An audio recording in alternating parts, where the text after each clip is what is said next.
అందరికీ నమస్కారం.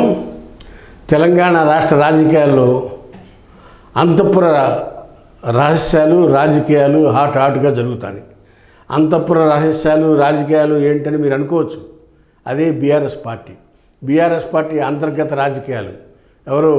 కేటీఆర్, హరీష్ రావు, కవిత, ఈ ముగ్గురు కూడా అటు కేసీఆర్కి ఏం సందేశం ఇస్తున్నారనేది అర్థం కాకుండా తలలు పట్టు కూర్చున్నారు బీఆర్ఎస్ తమ్ముళ్ళు. మరీ ముఖ్యంగా లిక్కర్ స్కామ్లో అరెస్ట్ అయిన తర్వాత బీఆర్ఎస్ పార్టీలో ఏం జరుగుతుందో ఎవరికి అర్థం కావట్లా. కవిత అరెస్ట్ అయిపోయి 100 రోజుల పాటు, సుమారు 100-150 రోజుల పాటు తిహార్ జైల్లో ఉన్నప్పుడు బీఆర్ఎస్ పార్టీ ఆందోళనకు గురైపోయింది. దాంతో బీజేపీ పార్టీకి సరెండర్ అయిపోయింది బీఆర్ఎస్ పార్టీ. ఒక రకంగా చెప్పాలంటే బీఆర్ఎస్ పార్టీ బీజేపీకి సరెండర్ అయ్యి కవిత బెయిల్ తెచ్చుకోవాల్సిన పరిస్థితి వచ్చింది. అందుకే గత పార్లమెంట్ ఎన్నికల్లో బీఆర్ఎస్ పార్టీ సరైన అభ్యర్థులు పెట్టలేదు, సరిగ్గా క్యాంపెయిన్ కూడా చేయలేకపోవడం కారణం కవితనే జైల్లో ఉండటం వల్లనే ఆ పరిస్థితి వచ్చిందనేది హరీష్ రావు కానీ కేటీఆర్కి కానీ విపరీతమైన కోపం ఉంది. తెలిసి తెలియక రాజకీయ తప్పు మూలాన కవిత వెళ్ళి అందులో ఇరుక్కుంది అనేది వీళ్ళిద్దరు వాదన. ఎవరిది? కేటీఆర్ది, హరీష్ రావుది. అధికారం దుర్వినియోగం చేసిందో తెలుసో తెలియకో ఆ లిక్కర్ స్కామ్లో ఇరుక్కోవడం వలన ఆవిడ జైలుకి వెళ్ళింది. ఆవిడ జైలుకి వెళ్ళబట్టి ఆవిడ కోసం మనం బీజేపీతో రాజీ పడాల్సిన పరిస్థితి వచ్చిందనేది తెలంగాణ బీఆర్ఎస్ వాదుల యొక్క ఆలోచన. అది వాస్తవం అని కూడా అందరూ చెప్తా ఉన్నారు.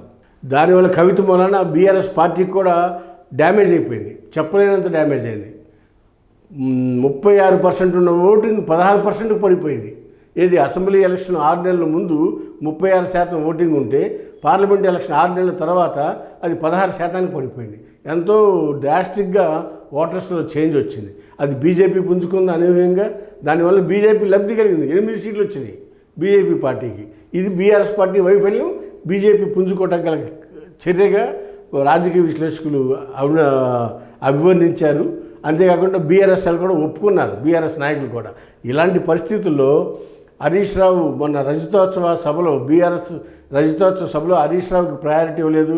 హరీష్ రావు బొమ్మ ఎక్కడ ఫ్లెక్సీల్లో కూడా వేయలేదు అనే ఉద్దేశంతో ఇలా ఉంటే ఎప్పుడున్నా అటు మామకి ఇటు మామ కొడుక్కి జీవితాంతం సేవ చేసుకుంటూ ఉండాల్సిందే అనేది హరీష్ రావు అభిమానులు, హరీష్ రావు శ్రేయాభిలాషులు ఆలోచనగా తెలియపరుస్తున్నారు. వాళ్ళంతా కూడా పార్టీ మరి సొంత పార్టీ అయినా పెట్టు, లేకపోతే ఏదైనా బీజేపీనో టీడీపీలోనో జేడీ రాష్ట్ర పగ్గాలు చేపట్టమని ఒక పక్క హరీష్ రావు మీద ఒత్తిడి ఉంది బీఆర్ఎస్ పార్టీలో.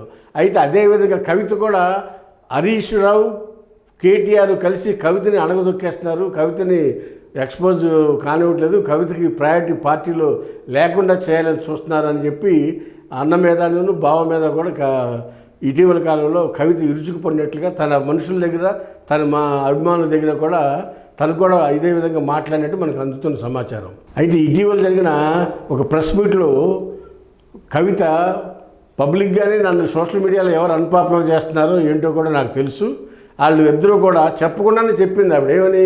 హరీష్ రావు కేటీఆర్ ఇద్దరు కలిపి నన్ను అన్పాపులర్ చేసి నన్ను పార్టీలో డీమోరలైజ్ చేసి నన్ను తప్పించడానికి ప్రయత్నం జరుగుతుంది అని ఇటీవల తండ్రి దగ్గరికి వెళ్ళి మొరపెట్టుకున్నట్టుగా, తండ్రిని నీకు నష్టం చేయను, అన్యాయం చేయను, నీకు న్యాయం చేస్తాను, నీ కార్యక్రమాలు నువ్వు చేసుకోమంటే ఆవిడ మనశ్శాంతి చెంది తండ్రి దగ్గర వాదన చేసిందంటే. ఏమని? నువ్వు నాకు ప్రయారిటీ ఇవ్వకపోతే నేను వేరే పార్టీ పెట్టి నా జాగృతిని పెట్టి నేను తిరుగుబాటు చేస్తాను మీ మీద అని చెప్పి ఒక పక్క తండ్రికి ఒక పక్క అన్నకి కూడా వార్నింగ్ లాగా తండ్రితో మాట్లాడితే నువ్వేమో అదే రిపాక నీ ప్రయారిటీ నీకు ఇస్తాను అని కేసీఆర్ చెప్పినట్లుగా దాని మీద ఆవిడ నిశ్చింతగా అమెరికా సొంత పనుల మీద అమెరికా ప్రయాణం చేసినట్టుగా మనకు అనిపిస్తున్నాం. అది జరిగిన కొన్ని గంటల్లోనే కేటీఆర్ హరీష్ రావు ఇంటికి వెళ్ళి 2 గంటల పాటు చర్చలు జరిపారు. ఏం చర్చలు జరిపారు, ఎందుకు చర్చలు జరిపారు అనేది అంటూ ఆలోచిస్తే ఇటీవల తెలంగాణలో జరుగుతున్న పరిణామాల్లో హరీష్ రావు వేరే పార్టీకి వెళ్ళిపోతాడు, టీడీపీకి వెళ్తాడు, బీజేపీకి వెళ్తాడని చిలవల పలవగా సోషల్ మీడియాలో చర్చలు జరుగుతాయి. ఇందులో నిజాలు ఎంత ఉన్నాయని, అబద్ధాలు ఎంతన్నా ఉండనే. కానీ ఈ కవిత మాట్లాడిన తర్వాత నిన్న హరీష్ రావు ఇంటికి కేటీఆర్ వెళ్ళి చర్చలు జరపడం కూడా రకరకాల పుకార్లు వస్తూ ఉన్నాయి.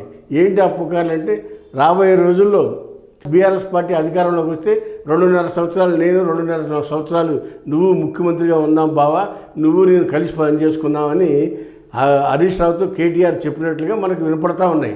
ఇందులో నిజాలెంతో తెలియదు కానీ బట్ చర్చలు అయితే జరగడం వలన కేడర్ మొత్తం ఆ విధంగా అనుకుంటున్నారు. ఏమని కవితను పక్కకు తప్పించి కేటీఆర్ హరీష్ ఫ్రంట్ లైన్లో ఉండి రాబోయే ఎలక్షన్లో పార్టీని విజయ పందాలు నడిపిస్తే చివరికి 2.5 సంవత్సరాలు అధికారాన్ని పంచుకుందామని బావమరుదులు ఇద్దరు కూడా అలా మాట్లాడుకున్నట్టుగా బావకి బామ్మరిది హామీ ఇచ్చినట్టుగా తెలుస్తూ ఉంది.